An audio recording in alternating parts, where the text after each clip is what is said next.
شہید بھائی سر سید احمد خان کے بھی فتوے اتنے باقی تھے. اے جڑا نا بندہ ہے اے بڑا ہی کمینہ ہے جی. اے قادیانی ہے نا, مرزائی ہے اور بے دین بھی ہے. اے میں انہوں کہنا سر سید. مچھا لے انہوں بھی تکلیف ہو گئی جی, سر سید کے خلاف کیوں بولے ہے. کہتا ہے یہ بانی ہے. تینوں بڑی پریشانی ہے, یہ پاکستان کا بانی ہے. میں کہا کسی اور پاکستان دا بانی ہے. جس پاکستان دا مطلب کیا لا الہ الا اللہ او دا بانی. یار ایک خاتون ایڈوکیٹ ہے, ان کی ایک آڈیو وائرل ہوئی ہے پچھلے دنوں 35 منٹ کی, جس میں انہوں نے ٹی ایل پی والوں سے پوچھا ہے کہ یار یہ بتا دو کہ جو 44 بندے فوت ہوئے تھے یہ کس کے لیے ہوئے تھے, ناموس رسالت کے لیے ہوئے تھے, سفیر نکالنے کے لیے ہوئے تھے, سفیر کدھر گیا, وہ آپ تو اپنے پرچے ختم کرا کے آ گئے, آپ اپنے 4 شیڈیول ختم کرا کے آگے, آپ اپنے بندے کیا ٹوٹل اپنا 1-2 چابی والے کھلونے رہا کروا کے آگے. انہوں نے کہا میں نہیں کہہ رہا, تو انہوں نے یہ کہا, مطلب اس طرح کے لبے لباب تھا اس میں. اور دوسرا انہوں نے یہ کہا کہ یار وزیر آباد میں جو معاہدہ ہوا تھا وہ خفیہ ہے ابھی تک گورنمنٹ اور آپ کے درمیان. اس میں کیا یہ تو نہیں لکھا ہوا کہ جناب 4 شیڈیول ختم کراؤ, پرچے ختم کراؤ, بندے ہماری قیادت رہا کرا دو, باقی بھاڑ میں جائیں سارے. ابھی تک آدھے بندے کئی بیچارے جیل میں ہوتے ہیں. اور پھر ہم اس معاملے پہ فرانس والے پہ دوبارہ سڑک بند نہیں کریں گے, دھرنا نہیں دیں گے, بس اپنے بندوں کو راضی کرنے کے لیے تقریریں شکریریں کرتے رہیں گے. یہ آڈیو لیک ہوئی اور ان کے گروپوں میں یہ چہمہ گوئیاں شروع ہو گئی. ان کے کارکن کہنے لگے کہ یار یہ بابا جی رحمت اللہ علیہ جیسی عظیم ہستی اچانک کیسے فوت ہو گئی, اور اس پہ کسی نے پوچھا ہی نہیں, کوئی ملوث تو نہیں تھا, اور کیسے ان کا پوسٹ مارٹم کیوں نہیں ہونے دیا, اور کس نے روکا کہ جی پوسٹ مارٹم نہیں ہونا چاہیے, یہ کون تھا. یہ باتیں جب چلنا شروع ہوگی تو ٹاپک سے توجہ ہٹانے کے لیے سر سید کو انہوں نے بیچ میں رگڑنا شروع کر دیا. ان کو تو یہ اس طرح کے جاہل پچھلے دور میں بھی موجود تھے جنہوں نے جنرل ایوب کے کہنے پہ محترمہ فاطمہ جناح پہ بھی فتوے داغ دیے تھے. وہ عورت جس نے ساری زندگی شادی نہیں کی کہ میں اپنے بھائی قائد اعظم کا ساتھ دوں گی, ان جاہلوں نے تو, اس طرح کے جاہلوں نے قائد اعظم پہ بھی کفر کے فتوے لگائے کہ بھئی یہ تو سر آغا خان کے فالوور ہیں. بھئی کسی کا کیا فرقہ ہے, کیا مسلک ہے, آپ اپنے اختلاف کی بنیاد پہ اگلے کو قادیانی تو نہ بولو نا, یہ تو زیادتی ہے. پھر آپ یہ دیکھیں پیر مہر علی شاہ رحمت اللہ علیہ جیسی ہستی, گولڈا شریف والے, جنہوں نے مرزا قادیانی مردود کو مناظرہ ہرایا, ان کے بچوں کو یہ گالیاں دے رہے ہیں. سیال شریف والے خواجہ قمر الدین سیالوی رحمت اللہ علیہ جیسی ہستیاں جو تحریک ختم نبوت میں پیش ہوتی تھیں, ان کی جو آگے صاحبزادگان ہیں ان کو یہ لوگ گالیاں دے رہے ہوتے ہیں کہ یہ ہمیں ووٹ نہیں دیتے. بھئی تمہیں ووٹ دینے والا مسلمان ہے جو نہیں ہے وہ گستاخ ہے, وہ کافر ہے, وہ قادیانی, کیا ہے بھئی تماشا بنایا ہوا ہے. اور پھر یہ لوگوں سے ووٹ مانگیں گے, جا کہیں گے آپ حضور کو ووٹ دیں گے. تو ایک تگڑا بابا انہیں مل گیا, اس نے کہا جی حضور کا دشمن کون ہوتا ہے, کہتا ہے کافر ہوتا ہے. تو بھئی بتاؤ باقی ساری پارٹیوں والے کافر ہو گئے ہیں, اور جب تم دوسری پارٹیوں میں تھے تم کافر تھے, تو گارنٹی دو تمہاری تنہائی ان کی تنہائی سے زیادہ پاک, ایک حلف اٹھاؤ قرآن پاک پہ. پھر شاہ احمد نورانی رحمت اللہ علیہ جنہوں نے قادیانیوں کو کافر قرار دیا اسمبلی میں جا کے, ان کے بچوں کو یہ گالیاں نکال رہے ہیں. دعوت اسلامی والے جن کا مرید تھا ممتاز قادری اور غازی تنویر قادری برطانیہ والے, جن اتاریوں کے نام پہ یہ سیاست کر رہے ہیں, یہ پولیٹیکل پارٹی بنا کے بیٹھے اور ووٹ بٹور رہے ہیں, چندے وندے بٹور رہے ہیں, ان دعوت اسلامی والوں کو یہ گالیاں نکال رہے ہیں. ساری سیاست ان کی 295C پہ, عوام کو اس پہ ان لوگوں نے بیوقوف بنایا. وہ 295C لکھنے والا ڈاکٹر طاہر القادری, اس پر یہ کہتے ہیں یہ کافر ہے, کافر نہیں ہے تو یہ جناب غدار ہے, یا گستاخوں کا یار ہے, یا یہ پادری ہے.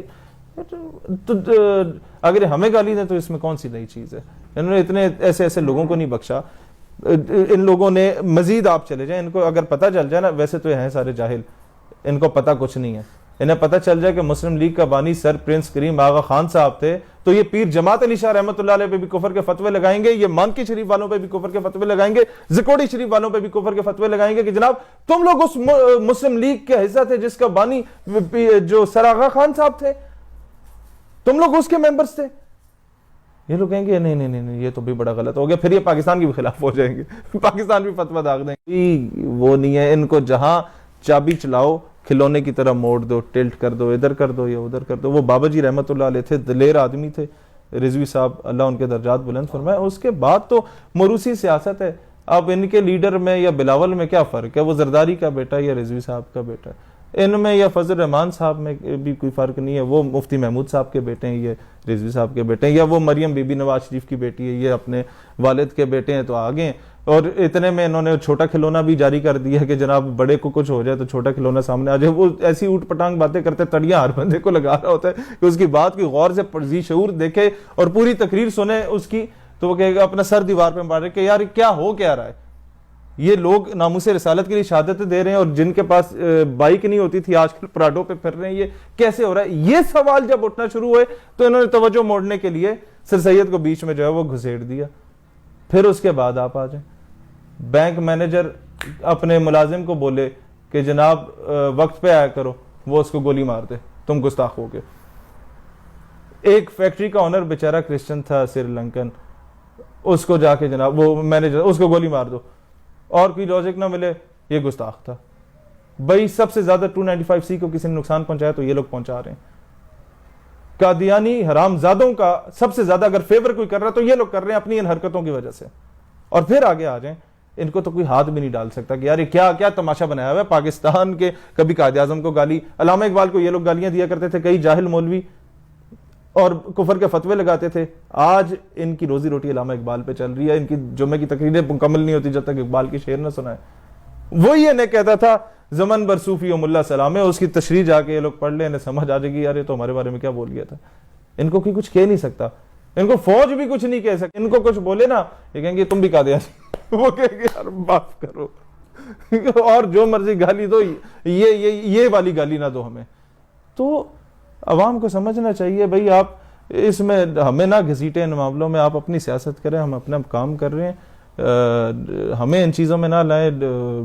ہم نے جواب دینے شروع کیے تو ہمیں تو ہم سے بہتر آپ کو کوئی نہیں جانتا. ہم رضوی صاحب رحمۃ اللہ علیہ کی قدر کرتے ہیں اس لیے خاموش ہیں. آپ ان خاتون کے جواب دیں جو ایڈوکیٹ نے آپ سے سوال کیے تھے 35 منٹ میں کہ جناب وزیر آباد کا معاہدہ سامنے لے آؤ نا, غریبوں کے بچے کیوں مروائیں اپنے وہ بندے کو رہا کروانے کے لیے.